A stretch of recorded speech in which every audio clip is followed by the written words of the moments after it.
Hello and welcome. Today I will show you an illustration of schedule of cost of goods sold. I am Helauddin Ahmed, Faculty of Business Administration, World University of Bangladesh.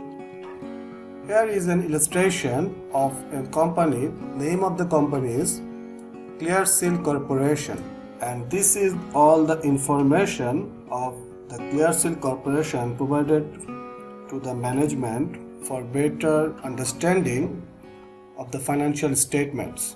And from this information we need to prepare a schedule of cost of goods manufactured and the cost of goods sold, and to prepare an income statement. Before going through the solve this illustration, we need to understand what is cost of goods sold. The cost of goods sold, the expense incurred to ready the finished goods and which will available for sale.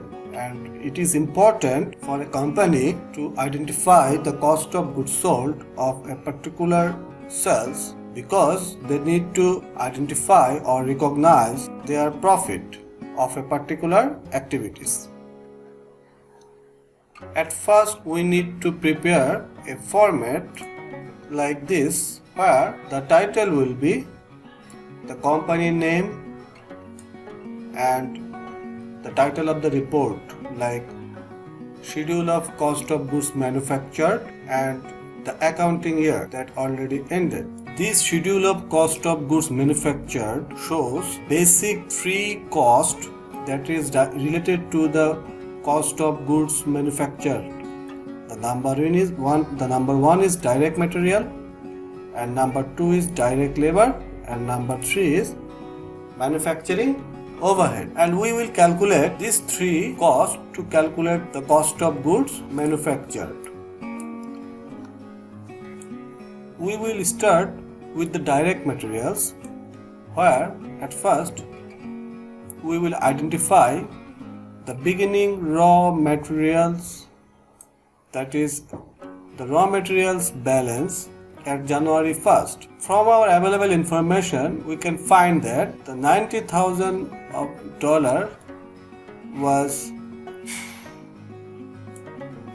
the beginning raw materials, and we also at purchase of raw materials, that is also available provided information, that is $750,000 was purchase of raw materials. And by summing up these two amount, we will get the raw materials available for use, which is $840,000.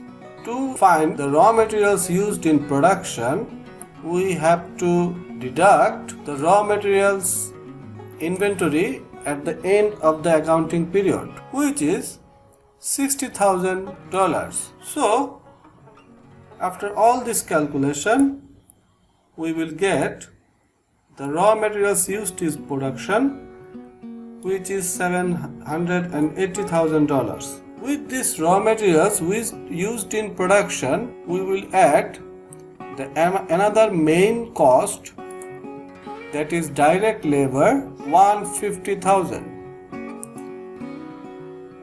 and also we will add the manufacturing overhead, which is $640,000.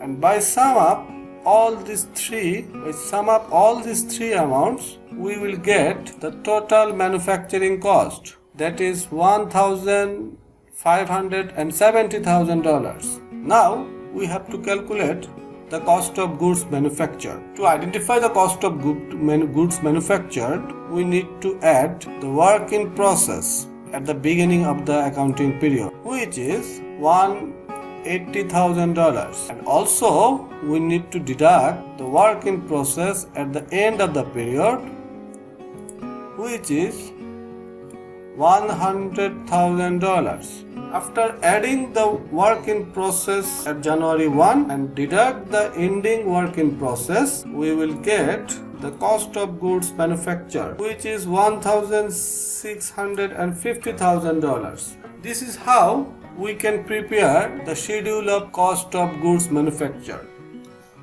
Now let's go for our second requirement, that is to calculate the cost of goods sold. To calculate the cost of goods sold, at first we need to identify the finished goods at January 1. At January 1, the finished goods was $260,000. Also, we need to add the cost of goods manufactured, which already we calculated at schedule of cost of goods manufactured. That is $1,650,000. After adding these two items, we will get the goods available for sale, that is $1,910,000. Also, we will deduct finished goods inventory at the end of the period, which is $210,000. And by deducting the finished goods inventory from the goods available for sale, we will get the cost of goods sold, that is $1,700,000. So this is how we will calculate the cost of goods sold. So how can we prepare the income statement? The income statement will be like this. At first there will be sales, and we will get the sales amount from our available information, that is $2,500,000. And also we will add the cost of goods sold from our cost of goods sold calculation, and by deducting the cost of goods sold from the sales, we will get the gross margin, that is $800,000. From the gross margin, we will deduct all the selling and administrative expense. That is, number one, the sales expense, which is $140,000, and the administrative expense, which is $270,000. And the total selling and administrative expense will be $410,000. Then we will deduct all the selling and administrative expense from the gross margin, and we will get the net operating income, that is $390,000. And that's it, the income statement for the year ended December 31st. I hope all of you understand how we can prepare the cost of